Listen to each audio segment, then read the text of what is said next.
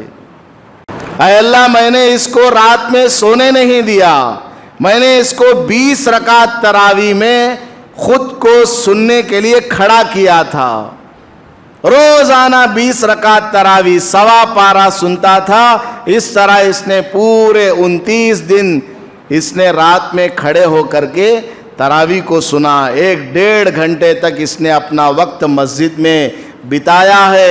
اے اللہ میں تیرا کلام ہوں، آج میری سفارش کو قبول فرما۔ بڑی برکت والی یہ 2 عبادتیں ہیں، روزہ اور 20 رکعت تراویح۔ رکھیں گے روزہ انشاءاللہ، 20 رکعت تراویح پڑھیں گے آپ لوگ پورا مہینہ۔ آگے اللہ کے نبی علیہ الصلوۃ والسلام نے ارشاد فرمایا، یہ رمضان کا مہینہ صبر کا مہینہ ہے۔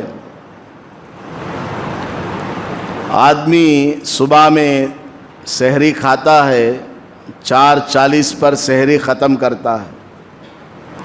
اب صبح میں 10-11 بجے تک تو مالدار لوگ اے سی کمرے میں سوتے رہتے ہیں، اور غریب لوگ بیچارے دن میں مزدوری کرنے کے لیے چلے جاتے ہیں، 10-11 بجے غریب کو بھوک لگنا شروع ہو جاتی ہے۔ اب وہ وضو کرنے کے لیے آتا ہے، یا مالدار بھی ہے برداشت نہیں کرتا بھوک، ظہر میں یا عصر میں تو سب کی حالت خراب ہو جاتی ہے۔ پہلے روزے میں تو کچھ نہیں ہوتا، 5-10 روزے ہو جاتے ہیں، دوپہر میں 12 بجے کے بعد ہی بی پی چڑھ جاتی ہے۔ اگر کوئی چپل ادھر سے ادھر بھی کر دیتا ہے، آنکھ گھما کر کے دیکھتے ہیں، غصہ آ جاتا ہے۔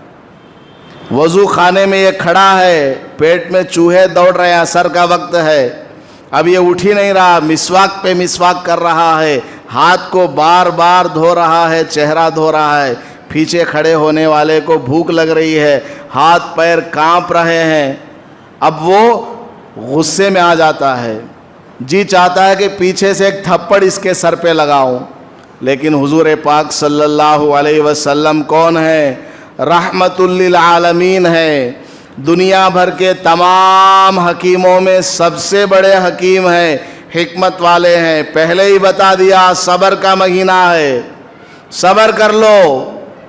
پہلی صف میں آپ آ کر بیٹھے تھے، رمضان کا مہینہ ہے، اب پیچھے سے ایک آدمی گھس کر کے آپ کو دھکا دے کر کے آ کر بیٹھتا ہے، کیا کرنا؟ صبر کر لو بھائی، یہ رمضان کا نمازی ہے، 5 ٹائم کا نمازی ہوگا، ادب سے آ کر بیٹھے گا، یہ رمضان کا نمازی ہے، اس مہینے میں تم اگر اس کو ڈانٹو گے ڈپٹو گے، کیا رے مسجد کو گئے تو انہوں کونی سے منجے مار ڈالے، الٹا نماز کچھ جاتا نہیں گھر کو، انہیں کیا کرتا چلا جاتا ہے۔ رمضان ہے، صبر کر لو۔ رمضان کے جو نمازی آتے ہیں پورے جوش کے ساتھ آتے ہیں، پورے پانچ ٹائم پورے سال نماز پڑھنے والوں کا مقابلہ کرتے ہیں، دیکھو میں کتنا نماز پڑھتا ہوں، میرا وضو دیکھو، ایسا ویسا فائٹنگ کر کے دکھاتا ہے۔ صبر کر لو، یہ صبر کا مہینہ ہے، برداشت کرو۔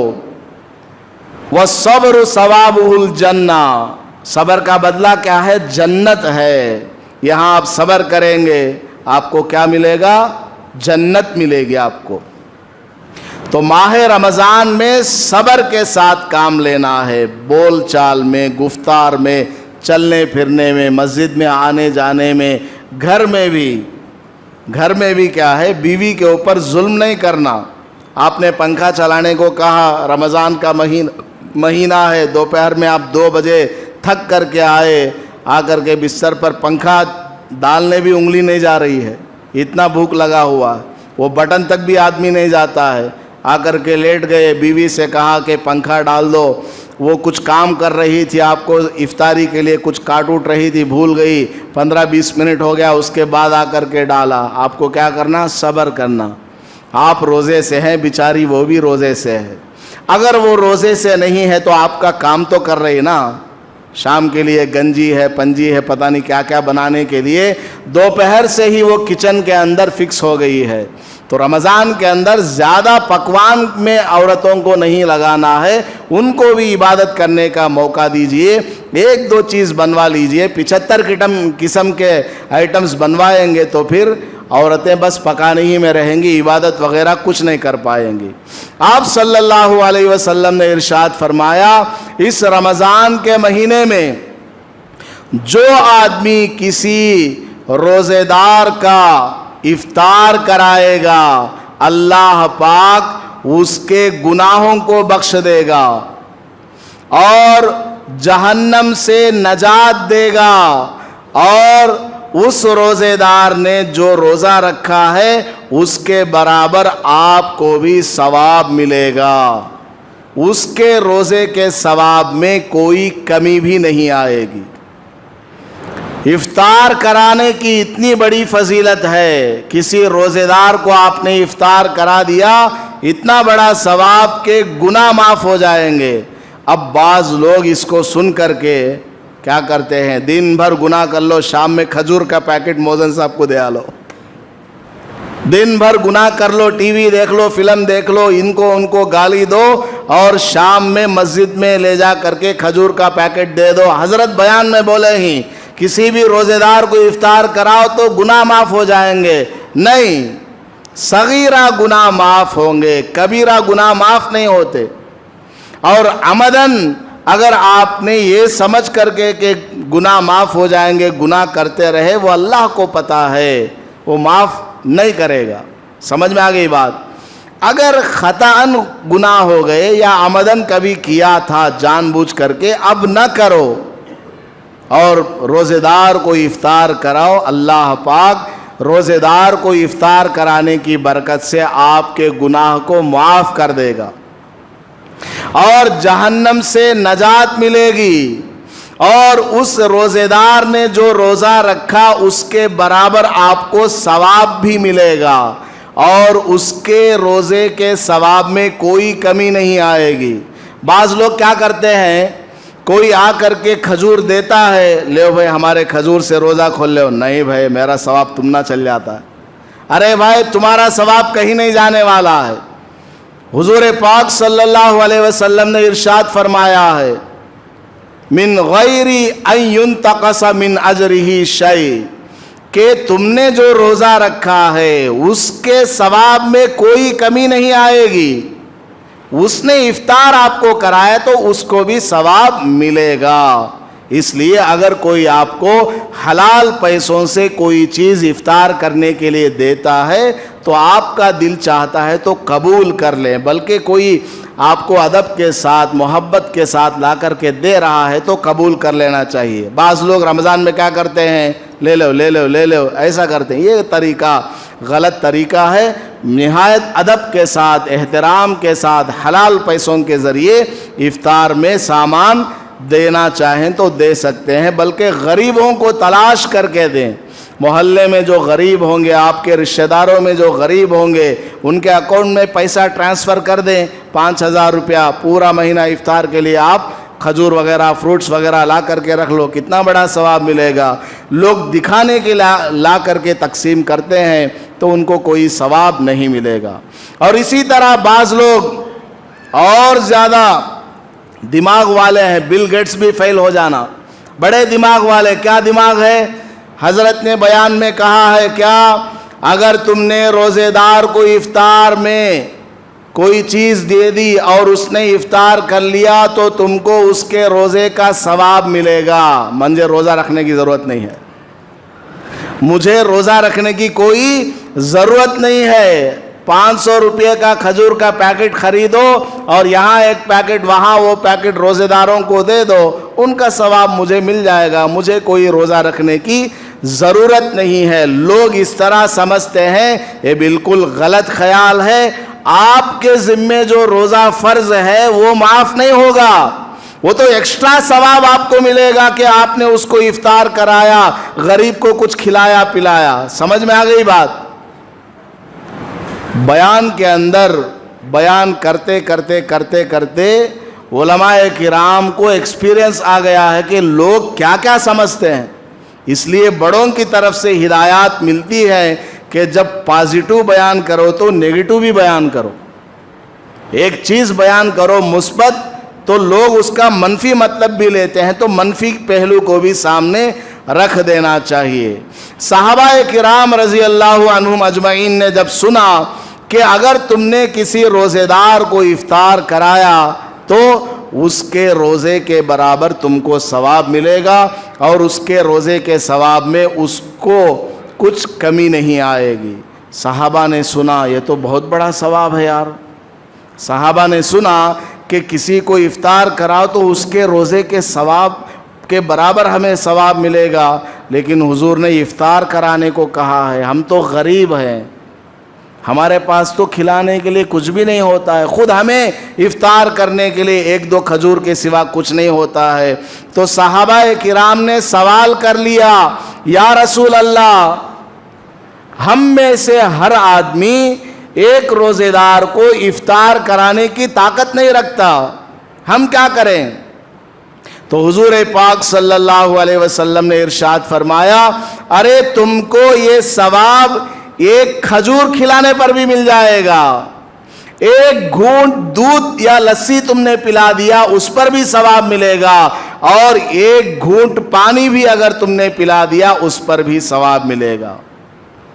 مکہ مکرمہ اور مدینہ منورہ میں پانی کا ملنا مشکل، آج بھی پانی کا ملنا مشکل ہے۔ جدہ میں جو سمندر ہے اس کے پانی کو کیا بولتے ہیں، ریسائکل کر کے اس کے اندر جو سالٹ ہے نکال کر کے پانی استعمال کیا جاتا ہے نہانے دھونے میں، اور پینے کے لیے بھی اور زیادہ اس کو ریفائن کر کے استعمال کیا جاتا ہے۔ آج کے زمانے میں جبکہ ٹیکنالوجی کا زمانہ ہے، میٹھا پانی میسر نہیں ہوتا، کہیں کہیں کنووں میں ادھر ادھر پانی مل جاتا ہے۔ اس زمانے میں حضور پاک صلی اللہ علیہ وسلم نے ارشاد فرمایا کہ تم نے اگر ایک گھونٹ پانی بھی پلا دیا تو تم کو یہ ثواب ملے گا۔ اب ہمارے علاقے میں وہاں نل میں پانی رکھا ہے، ایک گلاس لے لے پانی پی لو، افطار کر لو، اس میں کیا ہے؟ یہ تو آسانی سے آپ نے دے دیا، یہ تو آپ نے آسانی سے دے دیا ہے، اگرچہ اس پر بھی ثواب ہے، لیکن ہمیں کیا کرنا چاہیے؟ بڑا کام کرنا چاہیے۔ تلاش کیجئے محلوں میں، رشتہ داروں میں، کون غریب ہے، کون ضرورت مند ہے، اس کو آپ افطار کا سامان لے جا کر کے دیجئے، اس کو آپ افطار میں کھانے کے لیے کوئی چیز دیجئے، یہ ہمیں کرنا ضروری ہے۔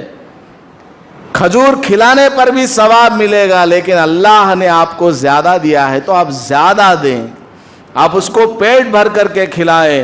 حضور پاک صلی اللہ علیہ وسلم نے ارشاد فرمایا، اگر کوئی آدمی پیٹ بھر کے کسی آدمی کا افطار کراتا ہے تو تو اللہ تعالیٰ قیامت کے دن اس کھلانے والے کو میرے حوض کوثر سے ایسا پانی پلائے گا، ایسا شربت پلائے گا کہ اس کو پی لینے کے بعد جنت میں داخل ہونے تک اس کو پیاس نہیں لگے گی۔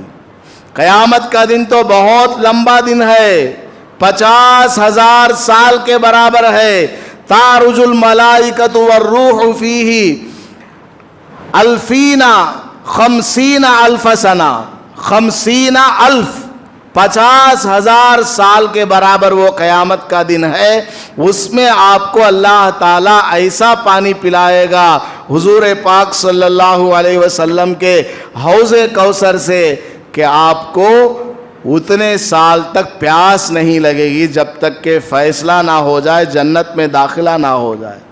اس لیے جو لوگ مستطیع ہیں، قدرت رکھتے ہیں زیادہ کھلانے پلانے کی، تو وہ لوگ زیادہ کھلائیں، زیادہ پلائیں، کھجور پانی پر اکتفا نہ کریں۔ اسی طرح آپ صلی اللہ علیہ وسلم نے رمضان کے فضائل کے سلسلے میں یہ ارشاد فرمایا کہ تم لوگ اپنے نوکر چاکر کے کام کو ہلکا کر دو۔ اگر 8 گھنٹے کی ڈیوٹی ہے تو 4 گھنٹے کا کام لو۔ اگر ایک آدمی عام مہینوں میں آپ کے پاس کام کرتا ہے، ایک آدمی کا کام 2 آدمی کو دے دو۔ سمجھ میں آ گئی بات؟ تو اس میں رمضان کے مہینے میں غم خاری کرنا چاہیے، ہمدردی ہونی چاہیے، دوسروں کا خیال رکھنا چاہیے کہ بیچارہ وہ بھی کیا روزے سے ہے۔ خاص کر کے ایک بات میں بتا دیتا ہوں، مساجد کے اندر جو ہوتا ہے وہ کیا ہوتا ہے، رمضان کے اندر مؤذن کا کام اور زیادہ بڑھا دیا جاتا ہے۔ رمضان کے اندر نمازی بھی زیادہ، سوال کرنے والے بھی زیادہ۔ کیا جی حاصر ڈالے نے، کیا جی فیان ڈالے نے، کیا جی فلاں جگہ جھاڑو نہیں لگائے۔ ارے بھائی صبر کرو، میں بھی روزے سے ہوں، تیرا پیٹ جیسا ہے میرا پیٹ بھی ویسا ہے۔ سمجھ میں آ گئی بات؟ تو رمضان کے اندر جس طرح آپ اپنے گھر والوں کے اوپر کام کم کرتے ہیں، نوکر چاکر پر آپ کام کم کرتے ہیں، کم ان سے کام لیا جاتا ہے، اسی طرح مسجد میں بھی خدمت کرنے والوں کے ساتھ بھی ایسا ہی معاملہ ہونا چاہیے۔ اسی لیے خاص کر کے ماہ رمضان میں 2 مؤذن رکھے جاتے ہیں تاکہ کام مؤذن صاحب کا تقسیم ہو جائے، کم ہو جائے۔ تو بہرحال ماہ رمضان کے اندر ایک دوسرے کا خیال رکھنا چاہیے۔ آپ کھاتے ہیں پیتے ہیں، رمضان کے مہینے کے تعلق سے آپ نے یہ بھی ارشاد فرمایا، فیہ یزاد فیہ رزق المؤمن، ایمان والے کی روزی اس میں بڑھا دی جاتی ہے۔ پورے سال آدمی اتنا نہیں کھاتا جتنا رمضان میں کھا لیتا ہے۔ امی ڈالتی کھاتا، بھان ڈالتی کھاتا ہے، سحری میں کھاتا ہے، افطاری میں کھاتا ہے، مسجد میں کھاتا ہے، گھر پر بھی کھاتا ہے، دعوتوں میں بھی کھاتا ہے۔ اتنا اللہ پاک رمضان کے اندر روزی کے دروازے کھول دیتے ہیں کہ آدمی کھا کھا کر کے 4-5 کلو موٹا ہو جاتا ہے۔ آدمی سمجھتا ہے کہ میں رمضان کے اندر روزہ رکھوں گا تو مجھے بھوکا ہونا پڑے گا اور میرے جسم کے اندر کمی آ جائے گی۔ ارے بھائی کمی نہیں ہوگی، روزے کی برکت سے آپ کے جسم کے اندر کی تمام بیماریاں ختم ہو جائیں گی، بی پی کا لیول ٹھیک ہو جائے گا، شوگر کا لیول ٹھیک ہو جائے گا، ڈائجسٹیو سسٹم ٹھیک ہو جائے گا، اور کھانے کے لیے بھی سحری میں افطاری میں اتنا ملے گا کہ تمہارے گھر کے اندر بھی نہیں ملے گا۔ اور بازاروں کے اندر ایسے پھل فروٹ دیکھنے کو ملیں گے جو پورے سال نظر نہیں آتے، اور کھجور کے کئی 100 قسم ہم کو بازاروں میں مل جاتے ہیں۔ یہ اللہ کی طرف سے کیا ہے، وسعت ہے روزی کے اندر۔ اور اسی طرح رمضان کے اندر کرنے والے اعمال کے اندر بھی برکت آ جاتی ہے۔ پورے سال نماز پڑھنے میں جو کیفیت آتی ہے، اس کیفیت سے ہٹ کر کے رمضان کی عبادات کے اندر اللہ پاک برکت کو ڈال دیتا ہے۔ اسی طرح مال کے اندر برکت آتی ہے۔ غریب گھرانوں میں فطرے کے نام پر پیسہ جاتا ہے، زکوٰۃ کے نام پر پیسہ جاتا ہے، صدقات و خیرات کے نام پر پیسہ جاتا ہے، عیدی کے نام پر دوستوں اور رشتہ داروں میں پیسہ جاتا ہے۔ نہایت ہی یہ مہینہ کیا برکت والا مہینہ ہے۔ تو بہرحال ماہ رمضان بالکل ہمارے سامنے آنے والا ہے، اس لیے آپ حضرات بالکل اپنے اوقات کو فارغ کر لیں، ماہ رمضان کے لیے شیڈول مرتب کر لیں کہ ماہ رمضان ہمیں کس طرح گزارنا ہے، کون سی عبادت کرنا ہے۔ روزہ ہے، 20 رکعت تراویح ہے، اس کے علاوہ قرآن پاک کی تلاوت ہے، اور سحر اور افطاری کا غریبوں کا انتظام ہے۔ اس سلسلے میں بھی آپ حضرات ضرور فکر کریں۔ وقت بہت کم ہے، اللہ پاک ہمیں عمل کرنے کی توفیق نصیب فرمائے، اور خاص کر چاند دیکھنے کا اہتمام کریں، یہ بھی سنت ہے آپ صلی اللہ علیہ وسلم کی، اس لیے آپ حضرات چاند دیکھنے کا اہتمام کریں، موبائل دیکھنے کا اہتمام نہ کریں، ادھر سے میسج آئے گا، چاند دیکھو پہلے مغرب کے بعد، چاند دیکھیں، ابر نہیں ہے تو چاند نظر آ جائے گا، ابر ہے چاند نظر نہیں آئے گا، تب جا کر کے آس پاس کے علاقے بنگلور ہے، حیدرآباد ہے، دلی ہے، یہاں کی خبروں کو دیکھیں، غیر ملک کی خبر کا ہمارے یہاں کوئی اعتبار نہیں ہے۔ حضور پاک صلی اللہ علیہ وسلم نے فرمایا صوموا لرؤیتہ، چاند دیکھ کر کے روزہ رکھو، وافطروا لرؤیتہ، اور چاند دیکھ کر کے افطار کیا کرو، یعنی رمضان کا مہینہ مکمل کیا کرو۔ اللہ پاک عمل کی توفیق عطا فرمائے۔ ویڈیو کے نیچے سبسکرائب کے بٹن پہ کلک کریں، بیل کے آئیکن پہ کلک کیجئے تاکہ ہر نئی ویڈیو کی نوٹیفیکیشن آپ کو مل جائے۔